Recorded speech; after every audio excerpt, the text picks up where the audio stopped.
ঢাকা বিশ্ববিদ্যালয় টিএসসি প্রাঙ্গণ যেন ভোররাতে রূপ নিয়েছিল এক টুকরো ব্রাজিলে। ফিফা বিশ্বকাপের গ্রুপ সি এর ম্যাচে স্কটল্যান্ডকে ৩-০ গোলে হারিয়ে গ্রুপ চ্যাম্পিয়ন হিসেবে রাউন্ড অফ 32-এ জায়গা নিশ্চিত করেছে 5 বারের বিশ্ব চ্যাম্পিয়ন ব্রাজিল। আর সেই জয় বড় পর্দায় দেখতে বৃহস্পতিবার ভোরে ঢাকা বিশ্ববিদ্যালয় টিএসসি ও মহসিন হল মাঠে জড়ো হন হাজারো সমর্থক।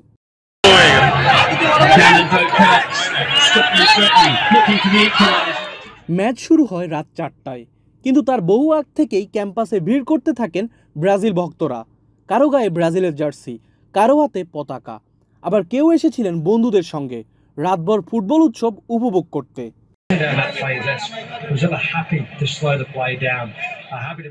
মাঠের খেলায় শুরু থেকেই আধিপত্য দেখায় ব্রাজিল। প্রথমার্ধেই ভিনিসিয়াস জুনিয়রের জোড়া গোলে এগিয়ে যায় সেলেসাওরা। এরপর দ্বিতীয়ার্ধেও নিয়ন্ত্রণ ধরে রেখে স্কটল্যান্ডের বিপক্ষে ৩-০ গোলের দাপুটে জয় নিশ্চিত করে ব্রাজিল।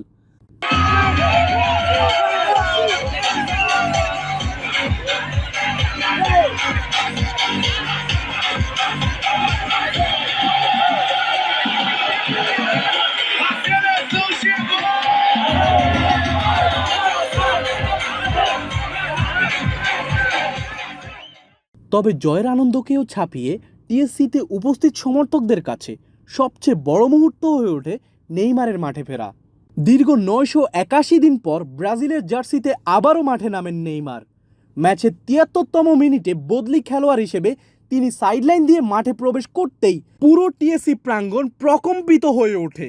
হাজারো সমর্থক একসঙ্গে নেইমার নেইমার স্লোগানে ফেটে পড়েন। ম্যাচ শেষে ঢাকা বিশ্ববিদ্যালয় শিক্ষার্থী সাইব বলেন, ব্রাজিলের জয় আনন্দের, তবে নেইমারের ফেরা তার কাছে আরও বড় বিষয়। সামনের ম্যাচগুলোতে আরও কঠিন লড়াই হবে উল্লেখ করে তিনি আশা করেন এবার নেইমারের হাতেই বিশ্বকাপ উঠবে।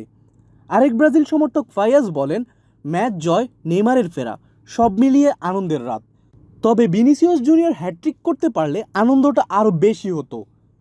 রেফারির শেষ বাঁশি বাজার পর টিএসসি ও মহসিন হল মাঠে শুরু হয় ব্রাজিল সমর্থকদের বাদভাঙা উল্লাস। কেউ পতাকা উড়িয়েছেন, কেউ স্লোগান দিয়েছেন, কেউ আবার মোবাইল ফোনে রেকর্ড করে রেখেছেন ভোররাতের এই ফুটবল উৎসব। গ্রুপ চ্যাম্পিয়ন হয়ে নকআউটে ওঠা ব্রাজিলের জয়, ভিনিসিয়াসের জোড়া গোল এবং নেইমারের রাজকীয় প্রত্যাবর্তন, সব মিলিয়ে ঢাকা বিশ্ববিদ্যালয়ের ব্রাজিল সমর্থকদের জন্য রাতটি হয়ে থাকবে স্মরণীয়।